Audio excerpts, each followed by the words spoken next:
Hello students, in this video lecture I am going to cover MCQs related to properties of gas. So let's start with question 1. Air is assumed to be. In this chapter we have assumed air to be an ideal gas. Internal energy of a gas is a function of. Internal energy is nothing but the energy which is possessed by the system. For example, we have a system and there is a gas inside the system. So these are the gaseous molecules. The energy which is contained by all the gaseous molecules which are inside the system is considered as internal energy. So the internal energy is the energy of the system and it is the function of temperature.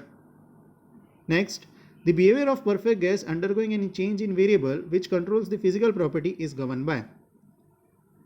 And it is governed by all the three laws which is given over here, that is Boyle's law, Charles' law and Gay-Lussac law. Boyle's law is nothing but the relationship between pressure and volume, that is pressure is inversely proportional to volume at constant temperature. Charles' law represents volume directly proportional to temperature at constant pressure, and Gay-Lussac law represents pressure directly proportional to temperature at constant volume. So all these three properties will represent the behavior of perfect gas. Next, the universal gas constant is equal to.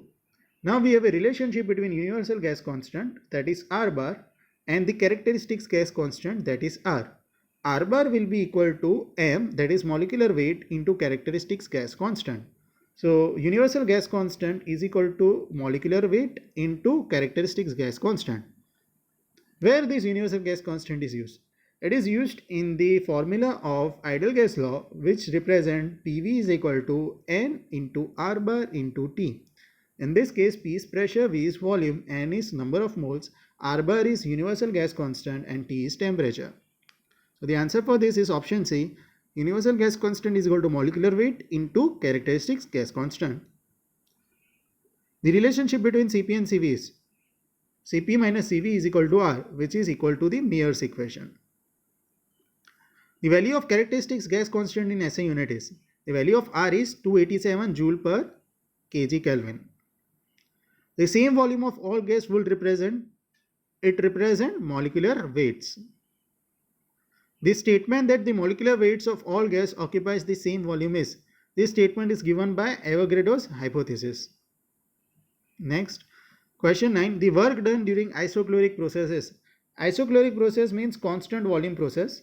Now we have work done as integration P into dV. As the volume is constant, then the change in volume will be equal to 0. So you will get work done W is equal to 0. So the answer for this is 0. When a gas is heated at a constant pressure, the heat supplied is. To understand this, consider the first law of thermodynamics, Q is equal to delta U plus W. It is applicable for all kind of processes. Now, in this constant pressure process, the heat supplied is Q, which is equal to delta U, that is mCV delta T plus W. So the heat supplied will causes the rise in temperature plus the amount of work done. So in this case the answer will be option D. It increases the temperature of gas and it also does some external work during expansion. Question 11. The change in internal energy during isobaric processes. Isobaric process means constant pressure process.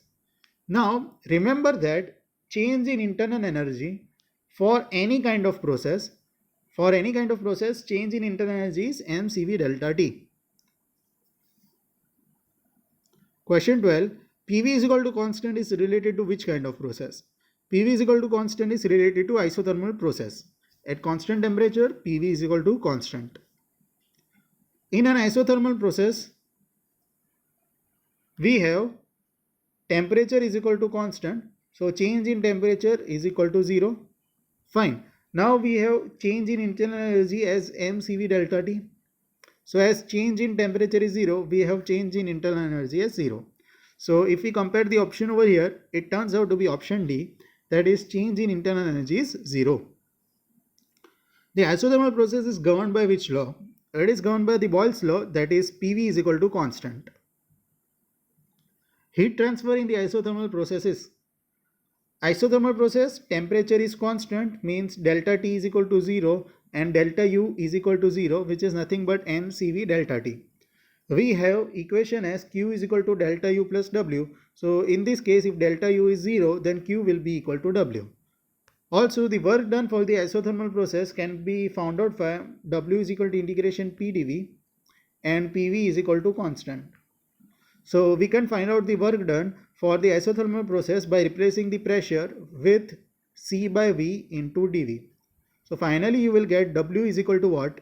W is equal to C taken out from the integration. So it will be equal to C into ln V2 divided by V1. V2 divided by V1 log V2 by V1. Now C can be written as P1 V1 also. So you will get W is equal to P1 V1 into ln V2 by V1 because C is equal to pressure into volume. So now we have Q is equal to W. So for the isothermal process, answer C is the value of heat transfer, and that is equal to the work transfer PV ln V2 by V1.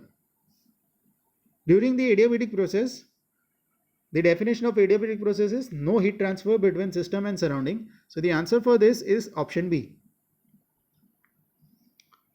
Question 17. The work done during adiabatic process is. Now, for an adiabatic process, Q is equal to 0, that is no heat transfer between system and surrounding. We have PV is equal to gamma is equal to constant, PV raised to gamma is equal to constant, and work done as integration PdV. In this case, pressure is replaced by C by V raised to gamma into dV, and finally by integration we can find out the value of work done, and that work done value is equal to P1 V1 minus P2 V2 by gamma minus 1. An adiabatic process is the one in which there is no heat transfer between system and surrounding. Also, the temperature is the one in which the temperature of the gas changes, right?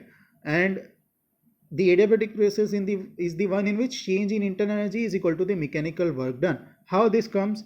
Follow the first law of thermodynamics. Q is equal to delta U plus W. In this case, for the adiabatic process, Q is equal to 0. So delta U will be equal to W. So change in internal energy is equal to mechanical work done. Understood? So the answer for this is option D. The polytropic expansion of the gas is given by. Polytropic process is given by PV raised to N is equal to constant. Heat transfer in the polytropic process is given by. So you need to remember the formula of heat transfer in the polytropic process, and that is equal to gamma minus N by gamma minus 1 into work done. The ratio of specific heat at constant pressure and the specific heat at constant volume is, we have Cp always greater than Cv. Cp always greater than Cv. So Cp by Cv is the ratio of two specific heat transfer, and that will be greater than 1. In the polytropic process, PV raised to N is equal to constant, and if N is equal to 0, then the process is terms to be. So if N is equal to 0, then PV raised to 0 is equal to constant. V raised to 0 is nothing but 1. The value of this is equal to 1. So you will get pressure is equal to constant. So pressure is equal to constant means which kind of process? It is isobaric process. Question 23. If the value of N is equal to 1 for the polytropic process, then that process will indicate what? For a polytropic process, PV raised to N is equal to constant. If we keep N is equal to 1, you will get PV is equal to constant. So PV is equal to constant is nothing but the isothermal process. Question 25. In the polytropic process, if PV raised to N is equal to constant and N is equal to infinity, then the process is called as PV raised to infinity is equal to constant. Means V raised to infinity is very high as compared to that of the pressure. So this can be considered as volume is equal to constant. Right? Because V raised to infinity is a very high value as compared to that of the pressure. So we can say that the volume is constant because C by P will be constant. So if the volume is constant, we can consider that as an isochloric process. Isochoric process. Work done in free expansion is. Mind well that in free expansion, work done is 0. So with this question, I end the MCQ chapter of properties of gas. Thanks for watching. And if you like this video, then please share it with your friends and subscribe to my channel.